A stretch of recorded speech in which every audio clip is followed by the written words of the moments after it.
자, 오늘 설교는 여기 오신 여러분에게 하나님의 음성이 됩니다. 아멘이시죠? 그래서 여러분들이 오늘 이 자리에서 하나님이 나에게 하는 그런 메시지, 하나님이 나에게 말씀하는 그런 음성을 여러분들이 설교를 통해서 들으시기를 축복합니다. 아멘. 이런 기대감을 가지고 들으셔야 들려요. 빨리 끝나서 가서 맛있는 거 먹어야지 이러면 안 들려요. 그래서 제가 여러분들이 여러분에게 대한 메시지를 듣기를 원해서 이렇게 말씀을 땄고요. 제가 여기서 이렇게 내려다보면 세상에서 가장 복받으신 분들이 여러분 같아요. 안 그렇게 생각하시는 것 같아요. 세상에서 가장 복받으신 분이 여러분입니다. 네. 제가 교도소에 가서 꼭 이렇게 얘기해요. 교도소에 가서 세상에서 가장 복받으신 분이 여러분들입니다. 그러면 그들도 아멘 하세요. 근데 가장 복받은 증거가 뭔가 하면 하나님이 메신저를 보내는 거예요. 아셨어요? 하나님께서 인생을 끊어버리시면 두 번 다시 메신저를 만날 수가 없습니다. 하나님의 음성을 전달해주는 선지자를 못 보는 겁니다. 하나님이 버리면 말씀의 자리에 못 오는 거예요. 가장 복 있는 자는 지금 현재 하나님을 말씀을 읽고 듣고 있는 자가 가장 복 있는 자예요. 그건 돈을 수천억을 가진 자보다 더 좋은 복이에요. 그래서 설교하려고 강단에 서면 제가 소년원에 가서도 걔네들 청소년 때 소년원까지 오려면 아주 끔찍한 죄를 지어야 와요. 근데 걔네들을 앞에 놓고도 이렇게 딱 감동되는 게 이들보다도 복받은 자는 없다, 그런 감동이 돼요. 교도소에 가서 설교하려고 딱 강단에 서면 지금 그 많은 사람 중에 지금 나와 있는 이들보다 더 복된 자는 없다, 그런 생각이 들어요. 내가 주일 강단에 서면 여러 가지 우여곡절에 있어서 못 나온 사람도 있겠죠. 그렇지만 저는 안 나온 사람은 누군지 생각이 안 들어요. 근데 여기서 자세히는 못 봐요. 왜? 설교할 것에 엄청 집중하고 있기 때문에 누구를 이렇게 보는 게 아니에요. 저는 이렇게 보는 것 같지만 사실은 계속 주님께 이 설교를 주님이 끌어주시도록 기도하면서 포커스를 맞추고 있기 때문에 누가 어느 자리에 앉았는지 잘 안 보여요. 근데 강단에 서면 오늘 말씀을 들으러 온 이 사람들보다 더 복 있는 사람이 어디 있나, 그런 생각이 들어요. 여러분, 하나님이 버리면, 하나님이 더 이상 은혜를 베푸지 않을 때는 말씀 듣는 자리를 끊어버리십니다. 여러분, 평생 하나님의 말씀을 들을 수 있는 복된 자리에서 여러분들이 사시기를 예수님의 이름으로 축복합니다. 아멘. 자, 우리가 살면서 보면 논리가 딱딱 맞아떨어지는 게 있어요. 논리가 맞아떨어지고 이성적으로 맞고 과학적으로 맞고 합리적으로 맞고 경험한 경험에 의해서 딱딱 맞아떨어지는 이런 걸 우리는 과학이라고 그래요. 과학은 정확하게 시험을 해서 정확한 결과가 나온 것만을 가지고 과학이라고 그래요. 그런데 우리가 인생을 살아보면 이렇게 딱딱 맞아떨어지나요? 아니, 인생을 살아보면 아주 신비한 일이 많아요. 신비한 일이. 제가 중국, 이러면 안 되는데, 하여튼 선교지에서 엄청 힘든 일이 있었어요. 근데 제가 꿈을 꿨어요. 근데 꿈에 이렇게 또랑물이 흐르는데 소똥이 그 또랑에 꽉 차 있는 거예요. 그래서 내가 꿈에 저 소똥을 걷어버리면 물이 잘 흐를 텐데, 이래가지고 짝대기를 가지고 소똥을 막 이렇게 걷었어요. 그랬더니 물이 막 잘 흘러요. 그래서 제가 전화해가지고 내가 꿈을 꿨는데 겨울에 소똥이 꽉 차가지고 물이 안 흐르더라. 그래가지고 내가 짝대기 갖고 막 소똥을 긁어냈더니 물이 너무 잘 흐르더라. 좋은 꿈 아니냐? 그랬더니 좋은 꿈이래. 그러더니 그렇게 난장판을 치고 전쟁, 하여튼 경찰이 오고 난리를 치던 문제가 언제 그랬더냐 싶게 싹 해결이 됐어요. 그래서 제가 실령한 게 아니라 나는 그냥 그런 꿈을 꿀 생각도 안 했고 그냥 꿈이 꾸어졌어요. 그리고 그냥 말했어요. 그런 일이 일어날 줄은 전혀 모르고. 그런데 며칠 후에 정말 깔끔하게 모든 문제가 해결되는 일이 생겼어요. 이런 건 과학이에요? 아니, 이건 신비예요. 우리 인생에는 아주 신비한 일들이 많아요. 난 어렸을 때 잊어버릴 수가 없어요. 우리 앞집이 엄청 귀신 숭배 많이 했어요. 이 앞집이 대장군, 화장실 대장군 옮겼어요. 근데 그 식구들이 눈이 멀었어요. 인생을 살다 보면 전혀 과학으로, 논리로, 이성으로 전혀 증명할 수 없고 이해할 수 없는 신비한 일들이 많아요. 그리고 살면 살수록 우리는 1 더하기 1은 2, 3 더하기 3은 6, 2 곱하기 6은 12 이렇게 딱딱 맞아떨어지지 않는, 내가 열심히 살면 이 정도는 벌 줄 알았는데, 내가 이렇게 용서를 하면 이런 보답이 올 줄 알았는데, 내가 이렇게 양보를 했으면 칭찬을 받을 줄 알았는데 전혀 생각지 않는 이런 미스테리한 일들이 우리 인생에는 굉장히 많이 생겨요. 그래서 인생을 길게 살면 살수록 인생은 모르겠다. 인생은 수수께끼다. 이런 고백을 할 수밖에 없어요. 자, 그래서 오늘 본문에 보면 수수께끼 나왔고, 주보의 제목이 다 같이 읽어봐요. 수수께끼를 푸는 것. 이게 주보의 제목이에요. 오늘 설교 제목이에요. 자, 그래서 오늘 여기 보면, 자, 삼손이 블레셋 여자하고 결혼을 하면서 잔치를 벌였어요. 10절 다 같이 읽어봐요. 삼손의 아버지가 여자에게로 내려가매 삼손이 거기서 잔치를 베풀었으니 청년들은 이렇게 행하는 풍속이 있음이었더라. 그러니까 블레셋 결혼식은 이렇게 잔치를 길게 하는 거야. 잔치를 베풀었어요. 근데 여기서 삼손이 12절에 읽어봐요. 12절에 삼손이 그들에게 이르되 이제 내가 너희에게 수수께끼를 내리니 잔치하는 1일 동안에 너희가 그것을 풀어 내게 말하면 내가 베옷 30벌과 겉옷 30벌을 너희에게 주리라. 삼손이 수수께끼를 내요. 그 블레셋 청년들에게.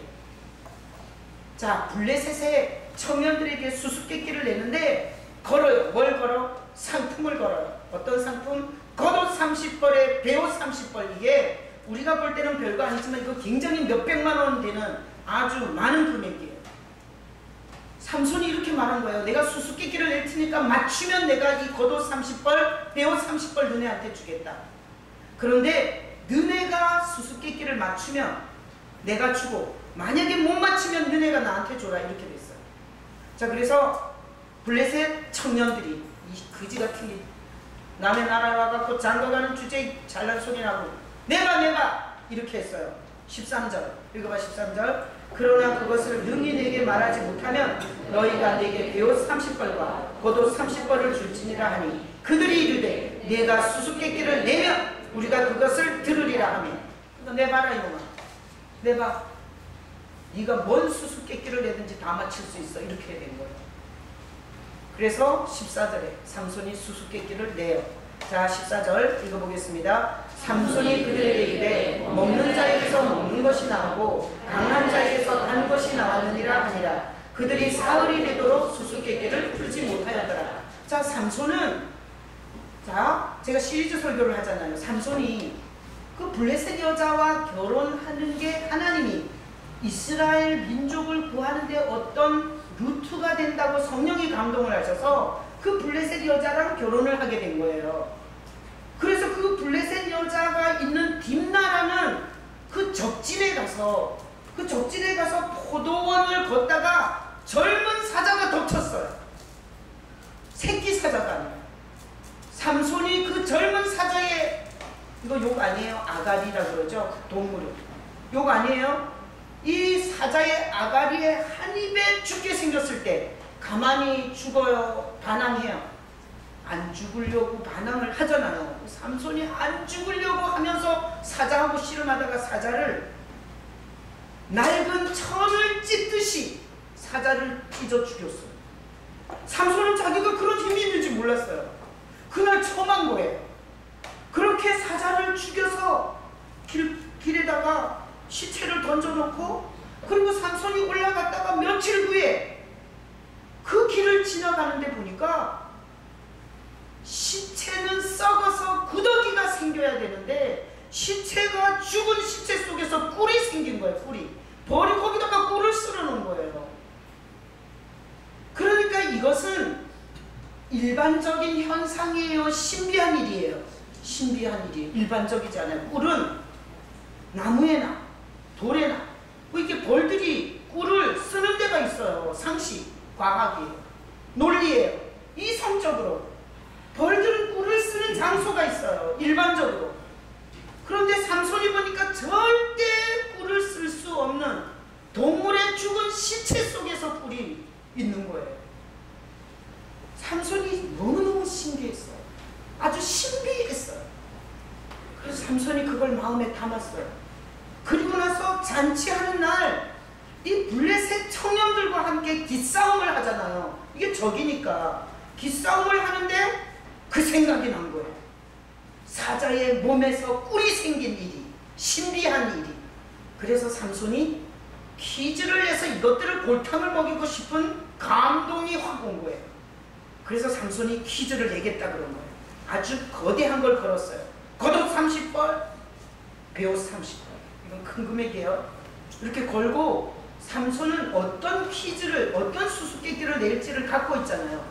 근데 수수께끼를 듣는 자들은 그 수수께끼가 뭔 내용인지 모르지만 네 같은 인간이 내는 수수께끼는 나 풀 수 있어? 이러고 하라 그런 거예요. 근데 오늘 14절에 보면, 자 14절에 읽어봐요. 삼손이 그들에게 이르되 먹는 자에게서 먹는 것이 나오고 강한 자에게서 단 것이 나왔느니라 하니라. 그들이 사흘이 되도록 수수께끼를 풀지 못하였더라. 그러니까 요 얘기를 한 거예요. 사자가 잡아먹는 짐승이잖아요. 짐승을 잡아먹는. 먹는 자에게서 먹는 것, 뭐가 나왔어요? 꿀이. 그 다음에 강하잖아요. 사자가. 강한 자에게서 단 것이 나온 게 뭐게? 이런 거예요. 야, 너네 똑똑하지? 내가 수수께끼 내면 다 맞출 수 있어? 그래 이씨, 내봐 이씨. 이런 거예요. 그러니까 삼손이 먹는 자에게서 먹는 것이 나오고 강한 자에게서 단 것이 나왔다. 그게 뭐게? 이렇게 물어요. 근데 거기 말씀을 보니까 14절에 사흘이 되도록 그들이 머리가 터지도록 연구를 했어요. 머리가 쥐가 나도록 그걸 풀려고 난리를 쳤어요. 블레셋 청년들이. 그런데 풀었어요? 못 풀었어요? 못 풀었어요.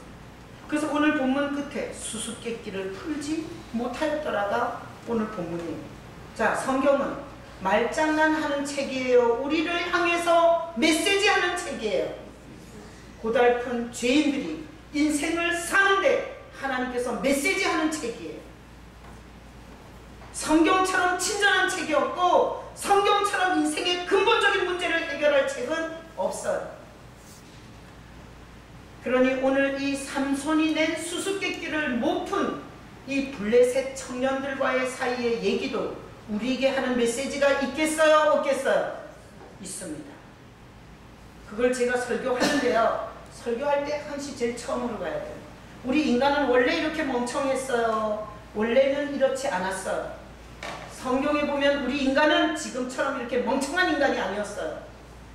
원래 인간이 하나님의 형상과 모양으로 창조했을 때 인간은 일반 과학, 보이는 논리, 그리고 과학 이렇게 보이는 세계도 다 알았고요.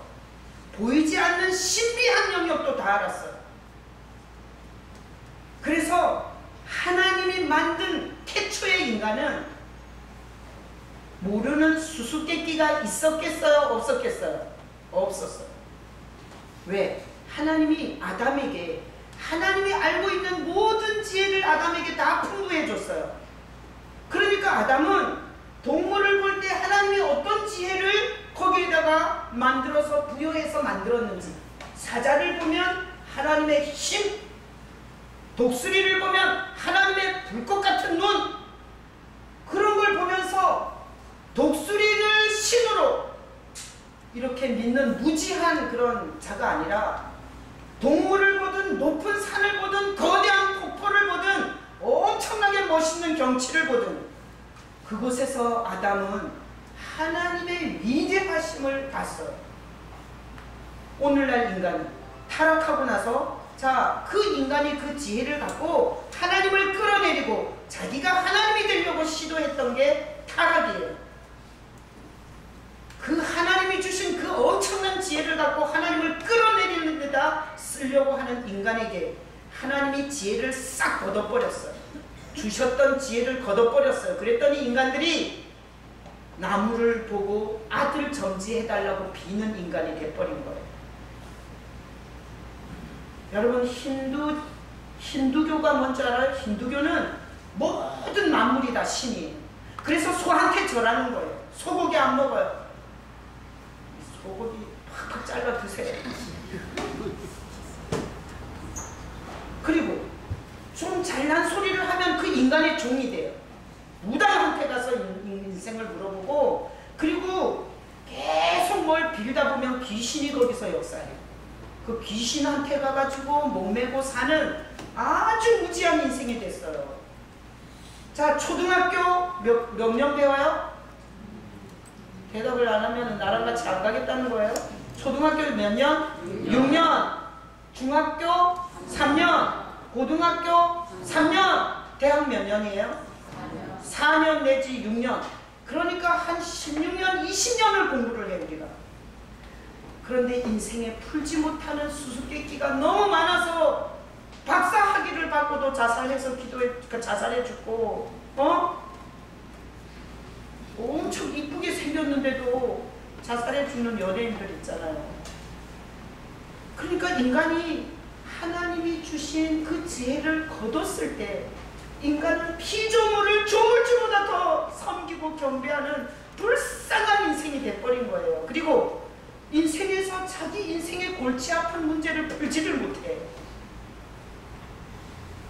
여러분, 오늘도 잘 안 풀리는 문제가 있으시죠? 정상이에요? 비정상이에요? 정상이에요. 여러분, 우리는 인생을 살면서 계속 이건 뭐지? 어떻게 해야 되지? 어쩌란 말이야. 날더러 어쩌란 말이야. 이런 고민과 고백을 갖고 있는 게 정상이에요.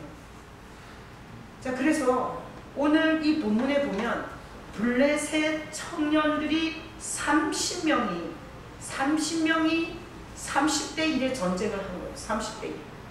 그러니까 한 사람이 수수께끼를 냈고 30명이 머리를 썼는데 사흘이 지나도 못 풀었어요. 이거는 우리에게 무슨 메시지일까요? 자, 블레셋 청년들은 신비를 못 푸는 거예요. 신비를. 사자의 시체에서 꿀이 생긴 건 신비예요. 과학이 아니에요. 그러니까 블레셋 청년들은 이 말을 가지고 과학적이고 논리적이고 이성적이고 경험주의적으로 풀려고 한 거예요. 그러니까 풀었어요? 못 풀었어요? 못 푸는 거예요. 근데 삼손이 낸 이 수수께끼 자체는 신비예요. 신비. 과학적이지 않아요. 논리적이지 않아요. 현상에 안 맞아요. 경험에 안 맞는 일이에요. 그러니까 못 푸는 거예요. 그래서 이 본문은 퀴즈. 이 세상에서 가장 미스테리하고 가장 수수께끼가 뭔 줄 아세요? 김영진 집사님, 뭐예요? 내가 이렇게 설교 중에 묻는 거 엄청 기분 나쁘다더라고요. 내가 안 하려고 했는데 또 나왔어. 안 물은 걸로 할게요. 나는 그냥 이렇게 막 좋은 사람도 있고 이래서 분위기 띄우려고 이렇게 교도소에서도 묻는데 그 정답을 말했을 땐 괜찮은데 답을 못했을 때는 거기에 꽂혀가지고 그 다음 설교가 안 되는 거야. 그래갖고 내가 입장 바꿔놓고 그렇게 했구나. 내가 안 묻은 걸로 하고. 자, 여러분, 대중적 질문. 자, 이 세상에서 가장 미스테리하고 가장 풀기 어려운 수수께끼가 뭔지 아세요? 오, 여기 안나. 진짜 정말 위대한 안나야. 박수 한번 해주세요. 지난 때는 병선 집사가 테러. 남을 위해서 내가 희생하는 것은 희생이지만 나가 살자고 남을 이용하고 희생시키는 거니 뭐냐 그랬더니 테러라고 아주 정답을 말했는데 우리 김창복 집사님이 집에 가서 차 한잔하면서 엄청 억울해 하더라고요. 희생의 반대를 한문으로 생각했대. 한문으로 뭐지? 한문으로 이러다가 못 쳤다고 막 엄청 막 억울해하시면서 영어도 해당된다고 했으면 내가 테러라고 맞출 텐데 말이었어. 여러분, 이 세상에서 가장 미스테리하고 가장 큰 수수께끼는 예수님이세요. 예수님. 왜? 예수님의 인생 자체, 예수님의 존재 자체는 수수께끼입니다. 성경 전체가 다 예수님의 얘기라고 했어요. 근데 성경을 읽어보면 구약에서 예수 동그라미도 안 나와요. 말씀 올려줘봐요. 요한복음 5장 46절 다 같이 읽어봐요. 모세를 믿었더라면 나를 믿었으니 이는 그가 내게 대하여 기록하였습니다. 여러분, 모세가 몇 권의 성경을 썼어요? 5권의 성경을 썼어요. 창세기, 출애굽기, 레위기, 민수기, 신명기. 이 5권의 성경을 썼는데 여기 예수 얘기 나와요? 안 나와요? 안 나와요. 한 번도 안 나와요. 근데 예수님이 직접 말했어요. 모세를 믿냐? 그럼 나 믿어야 되지 않냐? 모세가 날 기록한 건데 너네 왜 모세를 믿으면서 나는 못 믿냐? 이렇게 말씀하신 거예요. 그러니까 창세기에 전혀 예수 얘기 안 나와요. 출애굽기에도 전혀 안 나와요. 레위기나 민수기나 신명기나 모세가 쓴 성경에서 한마디도 예수가 안 나와요. 근데 예수님이 이렇게 얘기했어요. 모세가 기록한 거는 날 기록한 거라고. 자, 그러니까 미스테리하지 않아요? 그래서 예수님의 생애, 예수님의 존재 자체는 신비예요. 신비. 그래서 인간의 과학과 논리와 이성과 그리고 합리적인 자기 중심적인 경험과 지식으로 접근하면 예수는 못 만납니다. 절대 예수는 만날 수가 없고 믿을 수도 없습니다. 과학적이지 않고 논리적이지 않고 이론적이도 안 맞고. 여기 얼마나 안 맞아요? 아니, 자기한테 기록하는 거였으면 자기 이름을 거기다 적어놨어야지. 그래서 오늘날 이성으로, 경험으로, 자기 논리로, 지식으로 예수에게 접근하는 자 예수 못 만납니다. 계속 따질 수밖에 없어요. 안 맞다. 왜 그게 그렇게 되냐? 그래서 이렇게 논리로 접근하는 사람은 내가 아무리 논리가 강하고 내가 아무리 모든 것을 많이 배워서 안다 할지라도 무지한 인생이라는 고백을 하셔야 돼요. 그래서 제가 은혜 받을 때 제일 잘 고백하는 게 이거예요. 주님, 나는 소경입니다. 잘 못 봅니다. 주님, 나는 귀머거리입니다. 잘 못 듣습니다. 주님, 나는 문둥입니다. 영적 감각이 없습니다. 주님, 나는 중풍병자입니다. 내 기능이 뭔지 모르고 내 기능을 잘 못합니다. 제가 이렇게 접근할 때 주님의 엄청난 은혜를 받고 있어요. 그래서 저는 이렇게 고백하는 건 너무 좋아요. 나는 죄인입니다. 내 속에는 더럽고 추잡한 것이 많습니다. 이렇게 접근해요. 전 예수님께 접근할 때 우리 교회에서 가장 나쁜 년이 접니다. 이렇게 접근해요. 내가 여기서 시험 들어서 교회를 나가는 사람은 이렇게 얘기하더라고요.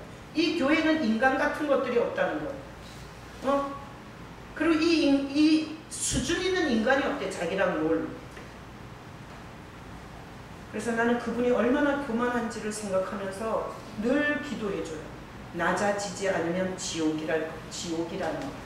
여러분, 자기가 높아진 자는 하나님 정죄하느라고 생지옥을 사는 거예요. 열받아, 화딱지나, 그리고 억울해, 원통해. 지옥의 특징이에요. 지옥은 들어가면요, 억울하고 원통하고 괘씸하고 믿고 그것을 영원히 하는 것이 지옥이에요. 여러분, 한번 낮아져 보세요. 이렇게 접근해야 예수는 만날 수 있어요. 나는 죄인입니다.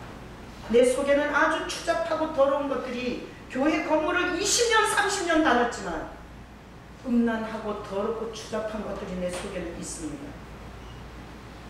이렇게 접근하셔야 신비한 예수를 만나게 돼요.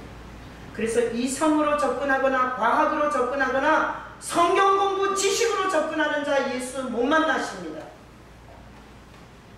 그래서 예수님이 이렇게 말했잖아요.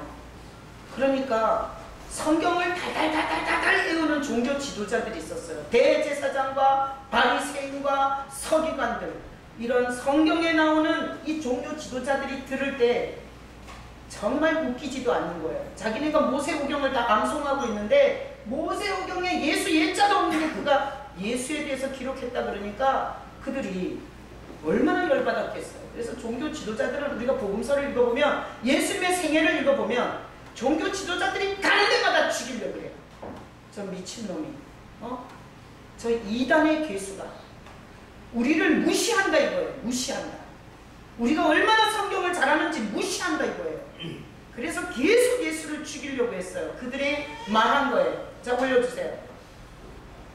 그들이 요한복음 9장 29절에 다 같이 읽어봐요. 하나님이 모세에게는 말씀하신 줄을 우리가 알거니와 이 사람은 어디서 왔는지 알지 못한다. 종교 지도자들이 말해요. 모세는 우리가 안다 이거예요. 모세는 하나님이 말씀하신 줄 알겠다 이거예요. 근데 넌 어디서 왔냐? 이 귀신 같은 사람은 어디서 왔는지 모르겠대요. 그래서 종교 지도자들은 예수의 미스테리를 못 푼 거예요. 예수의 수수께끼를 못 푼 거예요.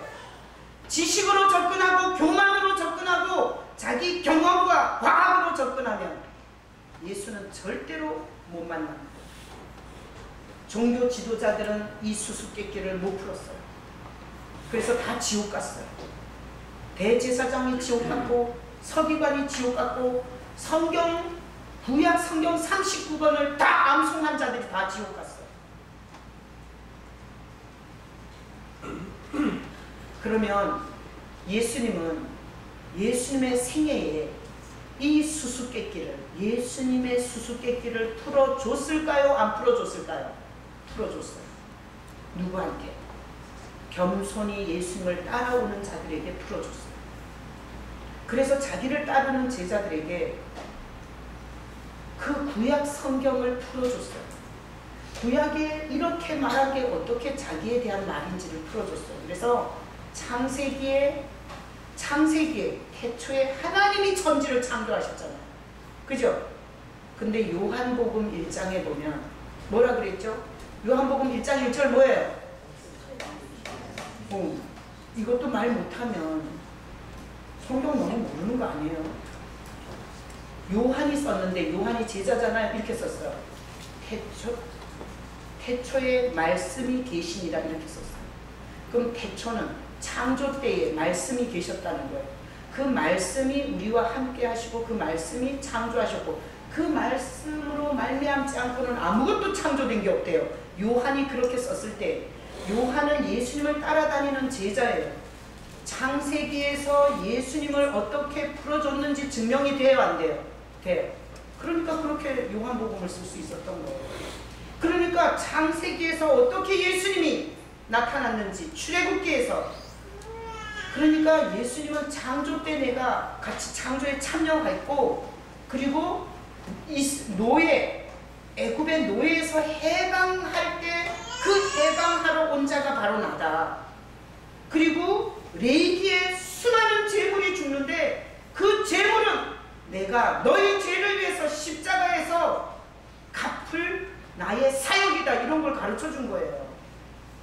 그래서 지금 우리가 그 성경 같이 통독하고 있는데 그 통독방에서 민수기, 신명기, 레위기, 민수기, 신명기 다 읽고 이제 여호수아 읽고 있어요. 거기서 뭔 예수가 보여요. 근데 제 눈에는 너무너무 많이 보여갖고 눈물 나요. 창세기, 출애굽기, 레위기, 민수기 이렇게 많은 예수님의 모습을 담아놓은 그 하나님의 사랑이 보여서 눈물 나요. 말씀 올려줘봐요. 자, 예수님을 따르던 제자들이 예수가 십자가에서 칵 죽었어요. 그러니까 자기네 모든 소망이 다 끊어졌어요. 출세 좀 할 줄 알았거든요. 그래서 그들이 예루살렘을 등지고 고향으로 내려가고 있었어요. 근데 예수님이 찾아오셨어요. 누가복음 24장에 나와요. 자, 다 같이 읽어봐요. 25절. 이르시되 미련하고 선지자들이 말한 모든 것을 마음에 못이 믿는 자들이 그리스도가 이런 고난을 받고 자기의 영광에 들어가야 할 것이 아니냐. 이에 모세와 모든 선지자의 글로 시작하여 모든 성경의 수가 자기에 관한 것을 자세히 예수님이 직접 예수가 죽은 다음에 고향으로 내려가는 제자들 둘 사이에 끼어서 모세와 모든 선지자들의 글을 풀어줬어요.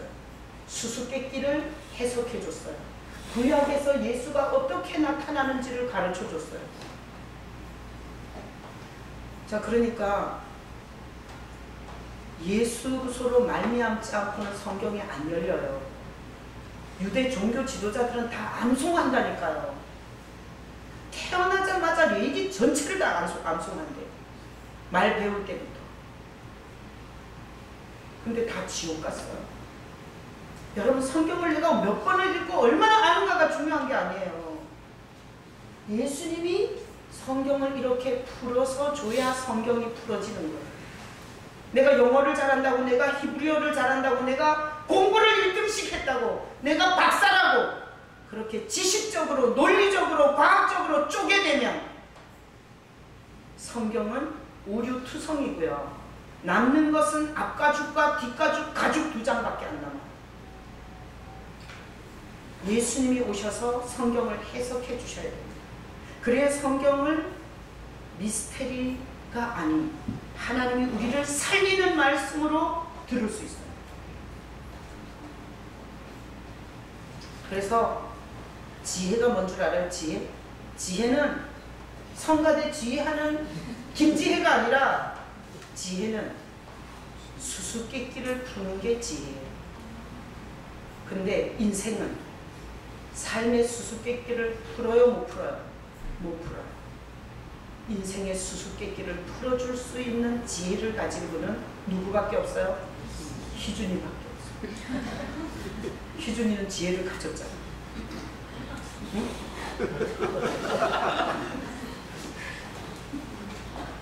여러분, 인생의 수수께끼를 풀 수 있는 자는 누구밖에 없어요? 예수님밖에 없어요. 다 같이 복창해요. 내 인생의 수수께끼는 예수님이 푸실 수 있다.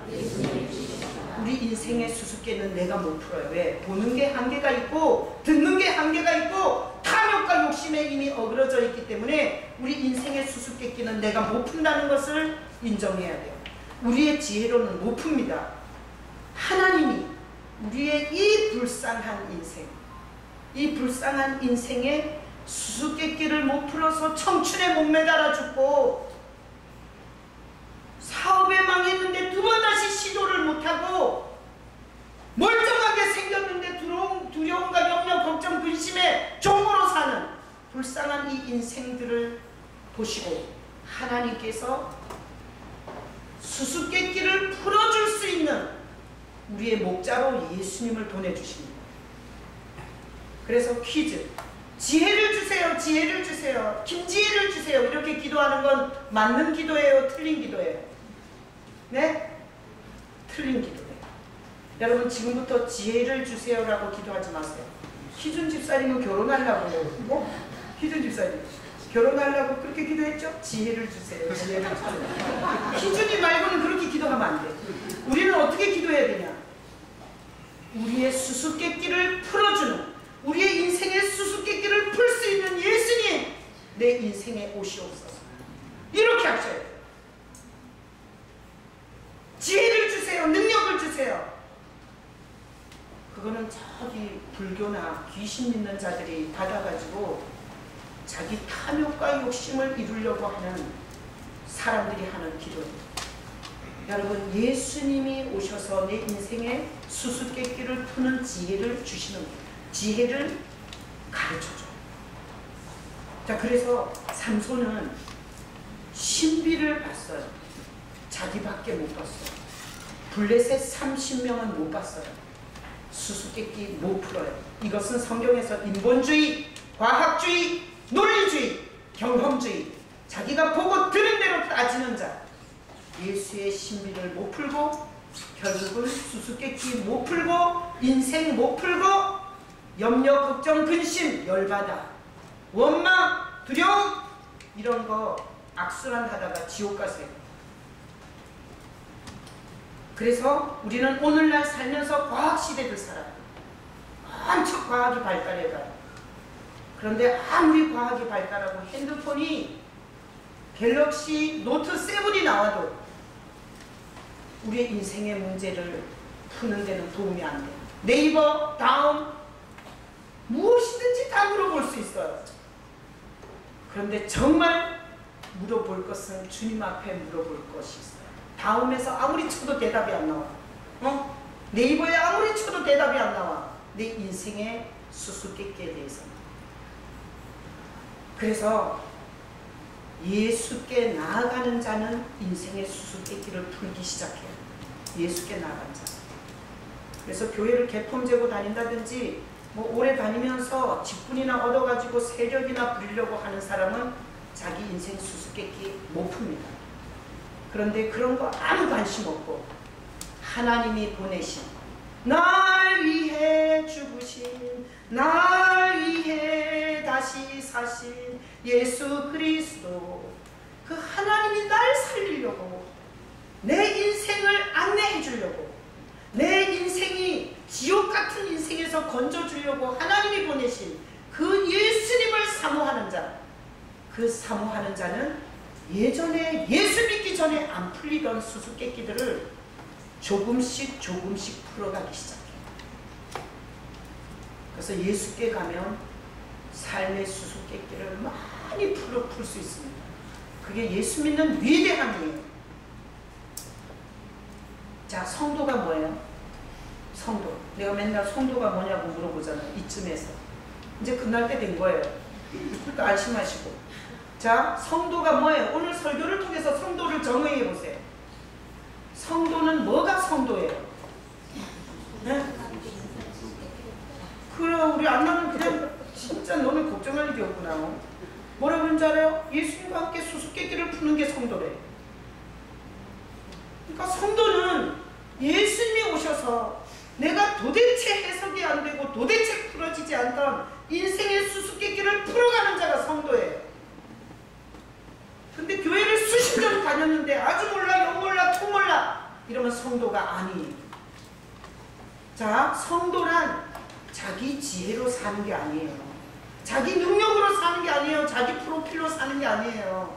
자기 잘난 맛에 사는 게 아니에요. 자기 라이센스 자랑하는 게 아니에요. 성도는 예수님을 끊임없이 불러. 그럼 거기다 물어봐.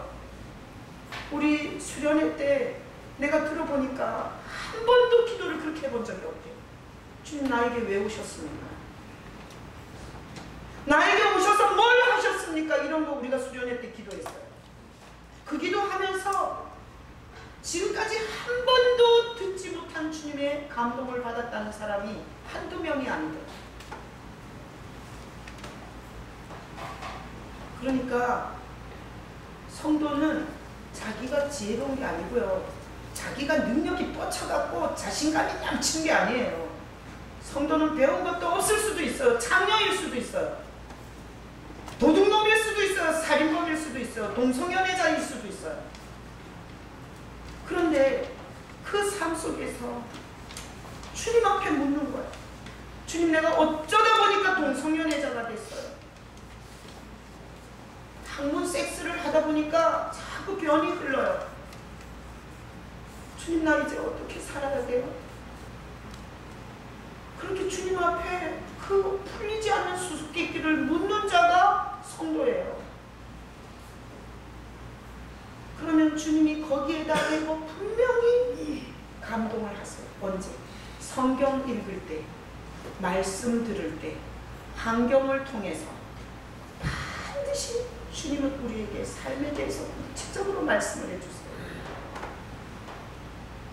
제가 엄마가 요양원에 있었는데 자꾸 안 좋아진 거예요. 그대로 놔두면 언젠가는 돌아가셨다고 시체 가져가라는 얘기밖에 들을 일이 없더라고요. 근데 그 생각을 하고는 있었지만 방법을 몰랐어요. 근데 우리 언니가 어느 날 어차피 엄마가 돌아가셔도 강릉으로 가셔야 되니까 강릉으로 병원으로 옮기는 게 좋겠다 이런 얘기를 나한테 했어요, 언니가. 근데 그 얘기가 이렇게 확 꽂혔어요. 그리고 나서 제가 가서 엄마를 보면 이대로 아무런 의료적 조치를 안 하면 이건 이렇게 살다 죽으라는 얘기를 하는 거다. 너무 불쌍한 거예요. 그래서 그게 또 가슴에 확 꽂혔어요. 근데 어느 날 막내 동생이 형순 집사가 와서 엄마가 몇 개월 더 사는 것보다 중요한 건 엄마가 자식들이 다 같이 화목하게 지내는 걸 보는 게 더 좋을 것 같으니 이번 추석에 같이 추석을 샜으면 좋겠다 이렇게 얘기를 하는데 제가 제 머리에서 나온 게 아니라 그런 얘기를 이렇게 종합해 보니까 병원으로 옮기는 게 좋겠다라는 생각이 들었어요. 그래서 제가 아주 이번 주부터 엄청 바쁘잖아요. 근데 내가 지난주에 자꾸 그 병원에서 뭐 소견서를 갖고 오래요. 근데 이 요양원에서 뭘 떼주는 건 안 돼. 거기서 아니래 그거는. 그래서 내가 지난주 본사한테 소견서를 갖고 오란다. 그러니까 그 병원에 약 받으러 가는 데 가서 소견서를 좀 떼어라 그랬더니 떼어가지고 왔어요. 그래갖고 그걸 안고 병원에 갔더니 그거예요. 그걸 원한 거예요. 그래가지고 상담해갖고요 입원시켰어요. 근데 가니까 뭐 벌써 의료적 조치가 막 들어가는 거예요. 영양제도 놔주고 물리치료도 해주고 엄마가 얼굴이 좋아지고 그리고 모셔다 놨는데 환경이 너무 깨끗하고 냄새도 안 나고 너무너무 좋더라고요. 엄마도 좋고 나도 좋고 그리고 보는 사람이 다 좋다 그래요.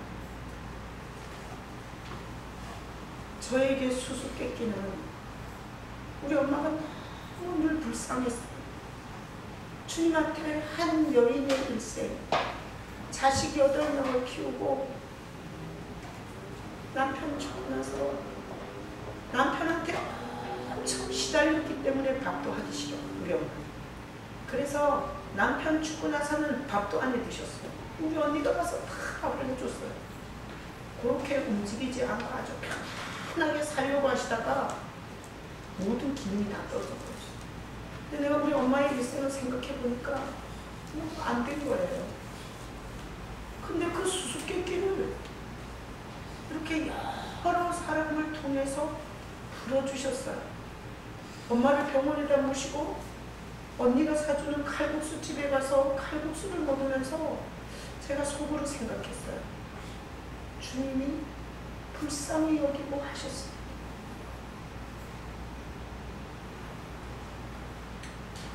교회 건물에 연락 쫓아다니는 게 아니에요. 우리 교회에 어떤 수준 있는 인간이 있냐 그런 거 보는 게 아니에요. 여러분, 여러분의 인생에 풀리지 않는 수수께끼를 날 위해 오신, 날 도우러 오신 그 미스테리하시고 신비하신 하나님이시면서 우리 같은 인간이 되신 그 예수님께 물으셔야 돼요. 여러분의 인생이 풀리지 않는다고 죽을 생각을 자꾸 하지 마시고 여러분 그분에게 이 수수께끼를 어떻게 풀어야 되는지를 물으셔야 돼요. 수수께끼를 푸는 건 성도가 아니에요. 성도에게 찾아오신 예수님이 풀어주는 거예요. 나는 목회하면서 성도들이 갑자기 교회를 나가잖아요. 그러면 얼마나 낙심이 되는지 몰라요. 그것도 아무 인지도가 없는 사람이 있다 나가는 거 말고 막 교회를 봉사를 엄청나게 해주고 막 성금을 해갖고 전기세도 내고 관리비도 내고 일조를 했던 사람이 나가잖아. 그럼 엄청 가슴이 철렁 내려앉아요. 그럼 내가 주님한테 물어봐요. 뭐 어떻게 역할 좀 하는 사람은 다 가고 내가 어떻게 목회해요? 이렇게 물어보니까 그 수수께끼도 풀어주시더라. 걱정하지 마라. 가면 더 좋은 사람 온다. 오, 이렇게 풀어주셔갖고 나 지금 똥배짱밖에 없어. 어? 얼마나 편안하게 목회하는 줄 알아요? 그리고 나는 인생을 살면서 정말 내가 엄마 문제도 엄청 주님 앞에 많이 물었어요. 자식을 위한 엄마가 아니라 자식의 엄마를 위한 일이 뭔지를 알고 싶어요. 그렇지 않아요? 부모가 이만큼 희생했으면 됐지. 저렇게 병들어갖고도 자식 편의 주의로 하면 되겠어요? 엄마에게 좋은 일이 뭐냐고 엄청 울었어. 울면서. 나도 똑같은 여자인데 여자의 일생. 하나님은 아무것도 못하는 그 여인네를 한없이 긍휼히 여기시고 불쌍히 여기시는 마음을 그렇게 줬어요. 우리 장로님이 형이 쓰러져 있는데 와 정말 엄청 똥오줌 냄새 나지, 수염은 안 깎아서 이렇게 길지, 얼굴은 막 일어나서 흉측하지. 그렇게 똥오줌 누니까 걸레 다 떨어진 이불 깔아줬지. 그런데 제가 기도하러 갔는데 주님이 그 우리 둘째 그 형을 얼마나 가련하게 보는지. 아니 뭘 예수를 믿었어요, 교회를 다녔어요, 무슨 헌금을 했어요. 예수님을 예배 드릴 때 웃고 앉아있는 것밖에 안 하셨는데 근데 그렇게 가련히 하는 거예요. 그래서 내가 얼마나 울었는지 몰라요. 일세 농고 졸업해갖고, 농고인지 하여튼 강고 졸업했나?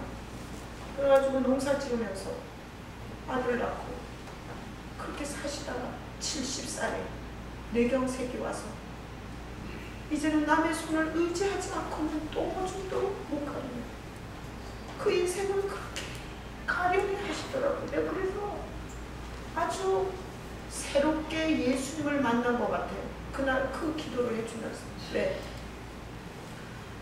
아무것도 한 것도 없고 사람들에게는 짐만 되는 이 병든 인생도 이렇게 가련하게 생각하시니 아주 흉측한 죄를 지은 이 인간을 쓸어버리지를 못하셨구나 하는.